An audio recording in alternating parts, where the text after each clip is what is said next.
바벨론에서 그리스도인으로 살아가기라고 하는 책이 있습니다. 바벨론에서 그리스도인으로 살아가기. 쾌락의 도시에서 그리스도인으로 살아가기. 쉽지 않습니다. 어렵습니다.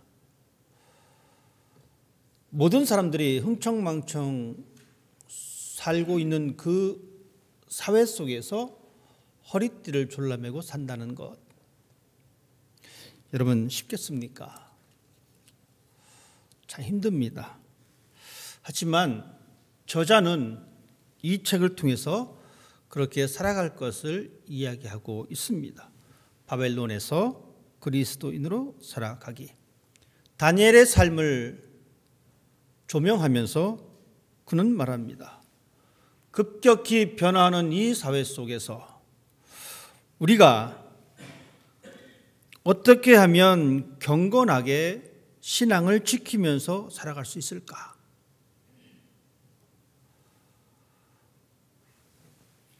다니엘의 세 친구 사드락, 메삭, 아벳느고가 있습니다.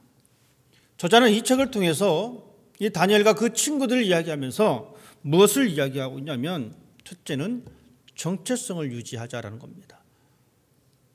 하나님의 사람으로서의 정체성을 유지했던 다니엘과 그 세 친구들처럼 세속의 가치관을 따라가지 아니하고 그것에 동화되지 않고 그 기준을 세대의 유행이나 세상의 가치관에 두지 않고 성경적으로 그 기준을 삼고 살아가자라고 하는 이야기입니다. 다니엘과 그 세 친구들 우리가 기억합니다. 여러분 그 사람들이 어떻게 했습니까? 그들은 타협하지 않았습니다. 바벨론에서 그리스도인으로 살아가기라고 하는 이 책을 통해서 저자는 무엇을 이야기하고 있냐면 우리 역시 마찬가지로 타협하지 않는 신앙이 필요하다라는 겁니다. 적당히 타협하면 살기 쉽습니다. 그죠? 너무 깐깐하게 굴지 않고 적당히 타협하면 정말 편합니다. 여기 가서 적당히 이렇게 하고 남들 다 사기칠 때 나도 적당히 사기 좀 치고 남들 다 거짓말할 때 나도 살짝 거짓말 치고 나중에 걸리면 아이 뭐 미안해 그럴 수도 있지 이렇게 하면요 정말 살기 좋습니다. 마음 편하게 살 수 있어요. 그런데 타협하지 아니하고 남들 다 사기칠 때 과감히 안 돼라고 이야기하고 남들 다 거짓말할 때 남들 다 적당히 속여 먹을 때 노라고 하면 어떻습니까? 피곤합니다. 또 사람들도 그렇게 좋아하지 않습니다. 이렇게 얘기하죠. 지는 잘나봐야 얼마나 잘났어. 네, 너 언젠가 거짓말 치는 거, 사기 치는 거, 속이는 거 내가 두 눈 뜨고 지켜볼 거야. 피곤합니다. 하지만 바벨론이라고 하는 타락한 이 세대 속에서 그리스도인으로 살아간다는 것은 여러분 힘듭니다. 하지만 그런 유혹과 압박 속에서도 우리가 찾아야 할 것은 하나님이어야 된다는 이야기입니다. 다니엘과 그 세 친구들을 보면서 또 한 가지 알 수 있는 것은 기도입니다. 그들은 기도를 통해서 자신의 정체성을 지켰고 그들은 기도를 통해서 타협하지 않았습니다. 즉 기도를 통해서 얻으시는 것은 무엇이냐면 흔들리지 않는 믿음입니다. 즉 하나님과 소통하지 아니하면 흔들린다라는 이야기입니다. 그래서 우리들은 기도가 정말 중요합니다.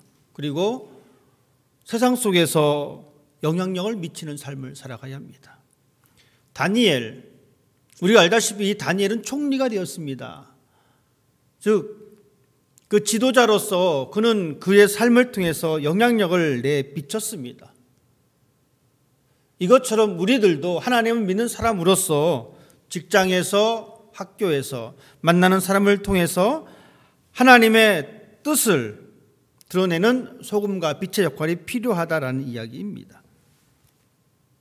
이것이 바벨론에서 그리스도인으로 살아가는 사람의 모습입니다. 21세기 향락과 죄악이 난무하는 이 세상 속에서 살아가는 여러분의 삶은 어떻습니까? 그리스도인으로서 정체성이 있는지, 아니면 타협하지 않는 그 신앙의 모습이 있는지, 아니면 여전히 하나님과 소통하면서 기도하고 있는 모습이 있는지, 나는 지금 세상에서 빛과 소금의 역할을 감당하고 있는지. 오늘 이사야 선지자의 말씀을 우리가 함께 보고 있습니다. 여러분, 이사야 선지자, 이 말씀이 주어진 때를 여러분 먼저 생각해 보셔야 합니다. 이 시기는 어떤 시기였냐면 잘 먹고 잘 살던 시기가 아니었습니다. 오히려 이스라엘 사람들은 바벨론 포로로 잡혀갔습니다. 사람들은 생각합니다. 우리가 그래도 하나님의 백성인데, 하나님이 택하신 백성인데 왜 이 포로 생활을 하고 있을까? 하나님의 정의는 어디가 버렸을까? 하나님의 공의는 어디가 버렸을까? 언제쯤 하나님의 정의가 우리한테 올 것인가? 그래서 우리가 다시 한번 자유와 해방을 누릴 수 있을까? 여러분, 이런 기대와 실망 속에 살아가고 있는 그 시대였습니다. 모든 것이 막혀 있으니 어떻습니까? 실망할 수밖에 없습니다. 여러분, 우리도 그렇잖아요. 하나님을 믿어서 좀 잘 살아보려고 했는데 여전히 힘듭니다. 때로는 물질적으로, 때로는 심적으로 힘들 때가 많이 있습니다. 그런 일이 지속되면 어떻습니까? 하나님을 믿었는데 믿어봐야 뭐 나아지는 게 없구나. 정말 하나님은 있는 것일까? 한편으로는 이렇게 생각합니다. 그래, 하나님은 혹시라도 나한테 다가올지도 모르겠어 라고 하는 신락 같은 희망을 가지고 살아갈 때도 있습니다. 바로 이러한 시대에 하나님께서는 이사야 선지자를 통해서 1절 말씀 이렇게 말씀해 주고 있습니다. 오라, 너희 모든 목마른 자들아 물로 나아오라. 돈 없는 자도 오라. 너희는 와서 사 먹되 돈 없이 값 없이 와서 포도주와 젖을 사라. 절망과 실망 속에 있는 그 사람들을 향해서 하나님의 은혜를 선포해 주고 있습니다. 결국 이 말은 뭐냐면 하나님과 함께하면 복을 누릴 수 있다는 이야기입니다.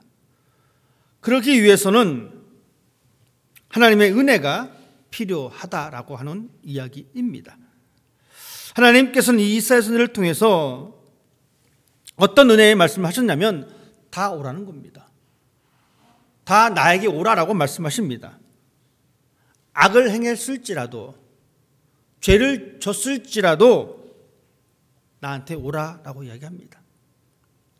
악한 생각을 했다 할지라도 오라라고 이야기합니다. 불의에 대하여 기웃거렸던 그 상황일지라도 오라라고 이야기합니다. 그리고 말씀하십니다.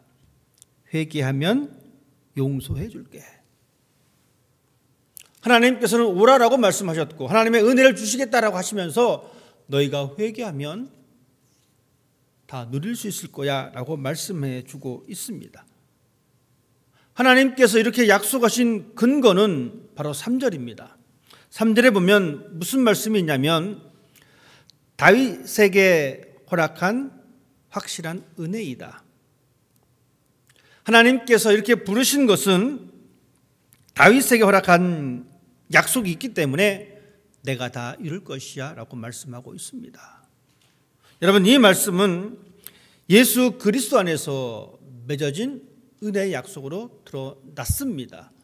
하나님의 은혜는 예수 그리스도를 통해서 이루어졌습니다. 그러시면서 하나님은 우리들에게 또한 이사야 선지자를 통해서 주신 이스라엘 사람들에게 하나님을 만날 것을 말씀해 주고 있습니다.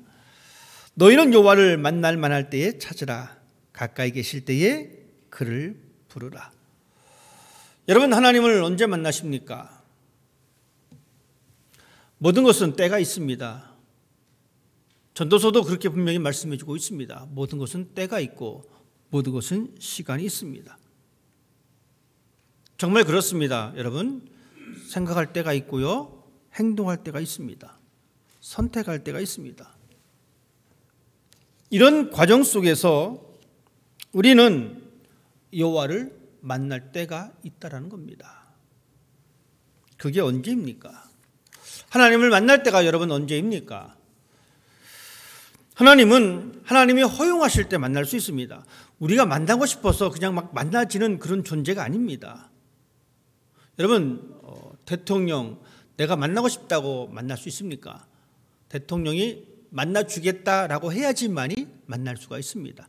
하나님, 그냥 우리가 막 만나고 싶어서 만날 수 있는 존재가 아닙니다. 하나님은 하나님께서 자신을 드러내실 때가 있다는 겁니다.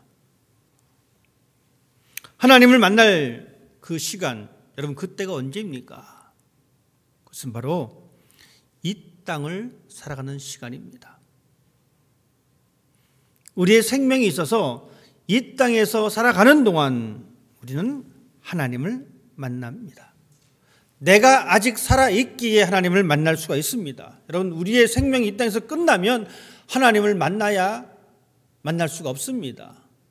여러분이 이 땅의 삶을 사는 동안 하나님을 만날 수가 있습니다. 여러분, 이럴 때에 하나님은 만나 주십니다.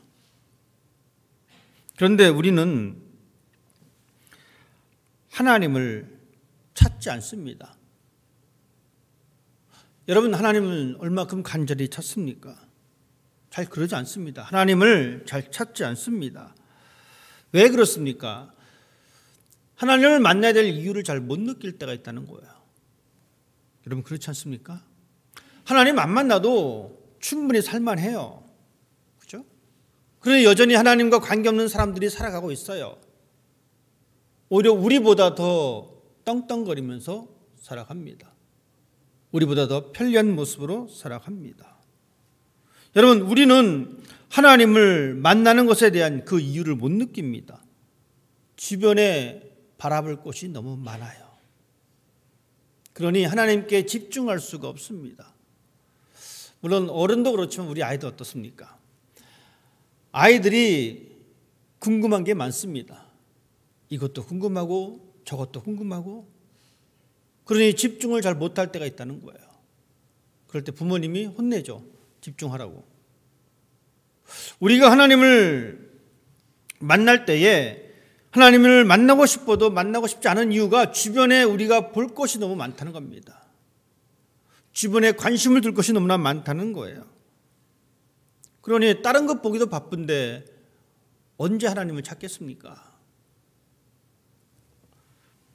안 찾아도 살만한데 왜 굳이 찾아야 합니까? 아쉬우면 찾을 텐데. 근데 그럴 때가 있어요. 아쉬울 때가 있습니다. 여러분, 그때 어떻게 하십니까? 기도하시잖아요. 당장 죽게 생겼거든요. 그때 여러분, 우리는 하지 말라 그래도 기도합니다. 하나님, 요 기회를 넘겨주십시오. 그 기회가 넘어갔어요. 기도 또 하십니까? 그전처럼 하십니까? 안 해요. 그게 우리의 모습입니다. 안 찾아도 살만하거든요. 이제 숨 좀 쉴 수 있거든요. 그러니 하나님을 찾지 않습니다. 하나님은 우리에게 분명히 말씀하십니다. 여호와를 만날 만할 때에 찾으라. 여러분, 우리는 이 말씀을 기억해야 합니다. 왜 하나님은 우리들에게 하나님을 찾으라라고 말씀하셨을까?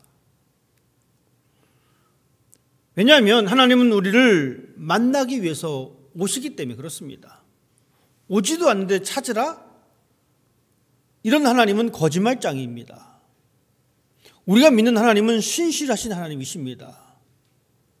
우리가 믿는 하나님의 약속은 변함이 없습니다. 그 하나님이 말씀하십니다. 너희는 여호와를 만날 만할 때 찾으라. 즉, 이 말은 내가 지금 너희한테 가고 있다는 겁니다. 그래서 우리는 하나님을 찾아야 합니다. 구약의 사건들을 보면 볼수록 하나님은 그 사람들을 찾아오셨습니다. 이 말씀이 예수님에게 동일하게 적용되셔서 예수님이 우리를 찾아오셨습니다. 말씀이 태초에 계셨던 그 말씀이 육신이 되어서 이 땅에 오셨습니다. 그것이 2000년 전의 사건입니다. 예수님이 이 땅에 오셨습니다. 우리는 하나님을 만나야 합니다. 하나님이 가까이 계실 때에 만나야 합니다. 여러분, 하나님 어디 계십니까?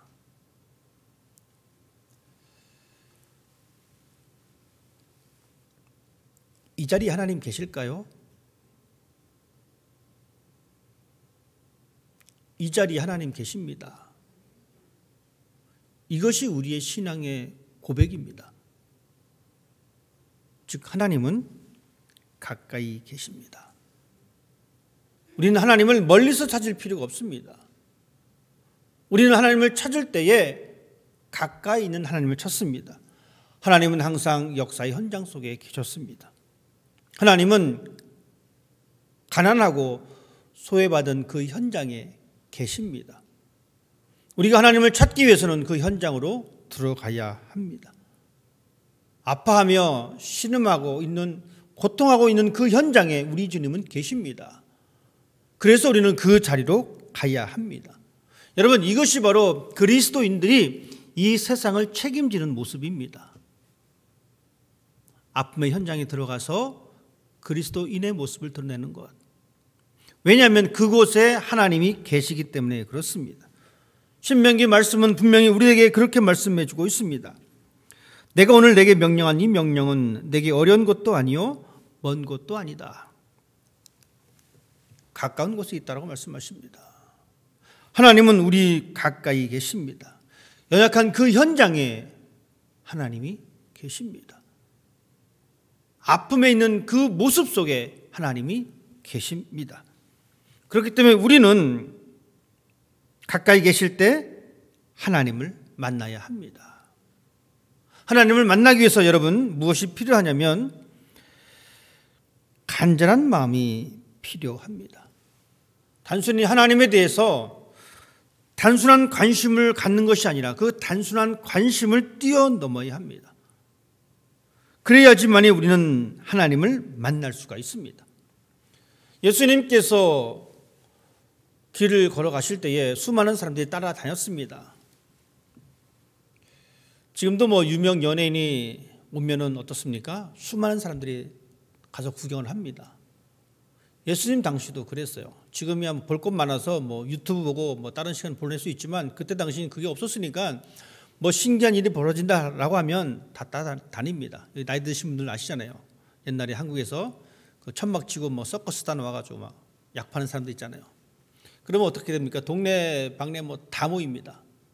저도 어릴 때 그 기억이 납니다. 동네에 이렇게 서커스 팀이 와가지고 막 천막 치고 막 쇼를 막 하죠. 돈 내고 들어가야 되죠.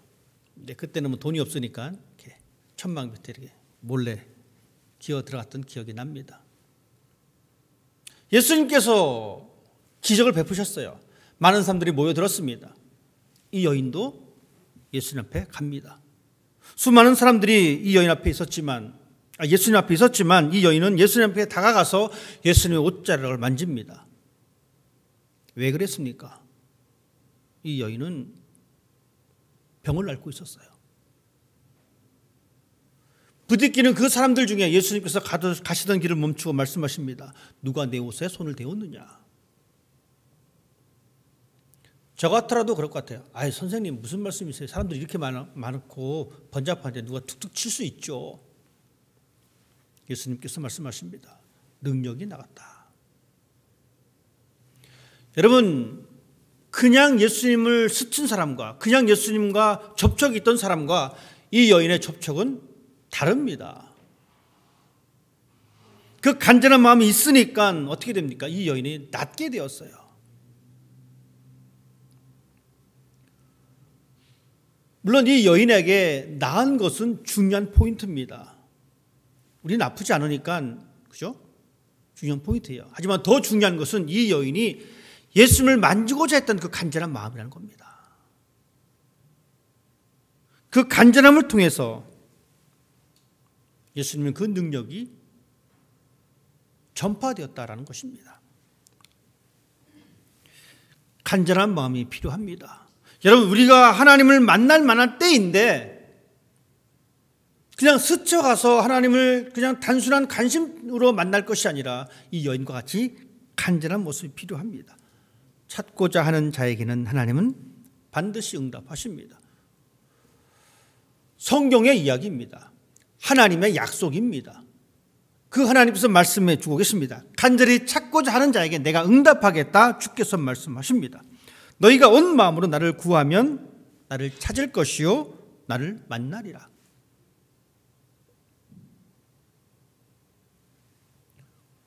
간절한 마음으로, 온전한 마음으로 하나님을 구하면 찾게 될 것이고 만나게 될 것이다.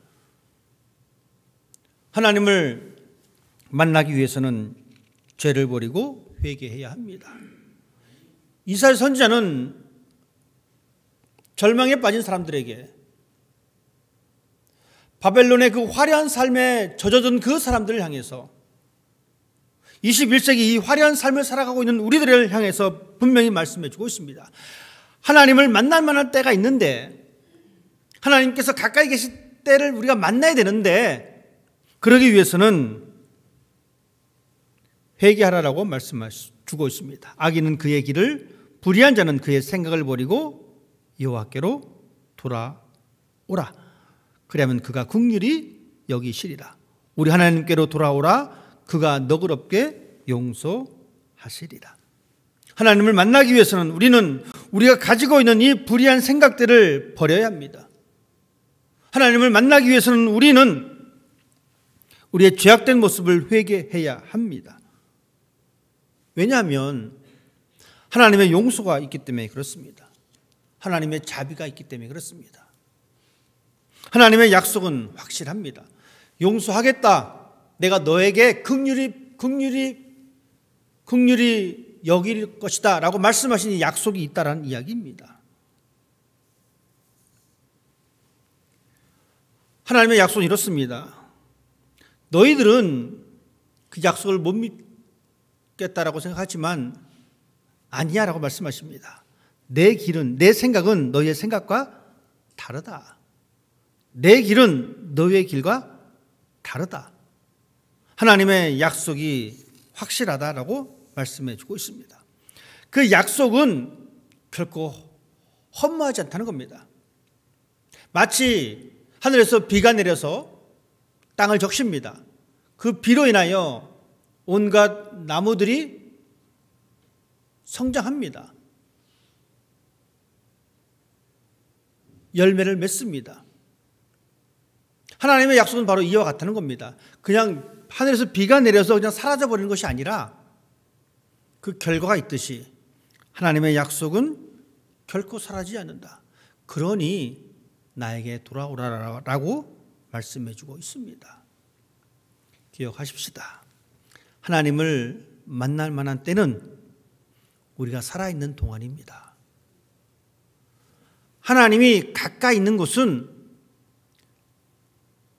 아픔이 있고 고통이 있고 신음하는 그곳입니다.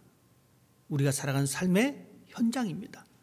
우리는 이곳에서 하나님을 만나야 합니다. 예배하는 이 시간을 통해서 하나님을 만나야 합니다. 우리가 하나님을 만날 때에 우리에게는 기쁨과 평안이 있습니다. 용서받은 사람의 기쁜 마음이 우리에게 있다는 겁니다. 하나님의 평강이 우리에게 있다는 겁니다. 하나님을 만났기에 우리들은 어떤 삶을 살아갈 것이냐? 우리는 하나님께로부터 새로운 미션이 있습니다. 하나님을 만났기에 우리에겐 새로운 미션이 있습니다. 그것은 바로 이 세상으로 나아가는 겁니다. 즉 하나님을 만나서 그 만남이 내 안에 있어 난 참 좋아 라고 머물러 있는 것이 아니라 여러분이 만났던 그 평안과 그 기쁨이 세상으로 전파되어야 된다는 이야기입니다. 이사야 선지자는 우리가 읽지 않았지만 산과 들로 나아가라고 우리에게 말씀해 주고 있습니다. 여러분, 우리의 존재는 이제 더 이상 가시나무나 찔레나무가 아닙니다. 우리는 이제 바뀌었습니다. 하나님을 만난 이후에 우리는 잣나무와 화석류 같이 과실을 맺고 향기를 맺는 나무로 바뀌었습니다. 이제 더 이상 상대방을 찌르는 그 사람이 아니라 다른 사람들을 풍성하게 하는 그 역할이 우리에게 주어졌습니다. 잣나무는 가시나무를 대신하여 나며 화석류는 찔레를 대신하여 날 것이라. 이것이 여호와의 기념이 되며 영영한 표징이 되어 끊어지지 아니하리라. 이사야 55장을 마무리하면서 13절은 그렇게 우리에게 말씀해 주고 있습니다. 우리의 존재가 변했다는 겁니다. 하나님을 만날 만한 그때에 하나님을 만난 사람들은 그렇게 변한다는 이야기입니다. 하나님은 우리를 만나 주시려고 오십니다. 하나님의 용서는 우리에게 새로운 회복을 말해주고 있고 우리에게 새로운 생명의 삶으로 초청해 주고 있습니다. 하나님이 계시는 그 현장으로 들어가십시다. 그 출입문은 성경책입니다. 그리고 우리의 삶은 하나님 만나는 그 현장입니다. 우리 모두는 기억해야 합니다. 하나님을 만날 만한 때는 지금이라는 겁니다. 우리의 생명은 그 누구도 보장하지 않습니다. 그러기에 여러분 하나님을 만날 만한 때가 지금임을 기억하시고 만나기 위해서 조금 더 정결한 삶으로 살아가는 여러분 되시기를 주님의 이름으로 부탁을 드립니다. 기도하겠습니다.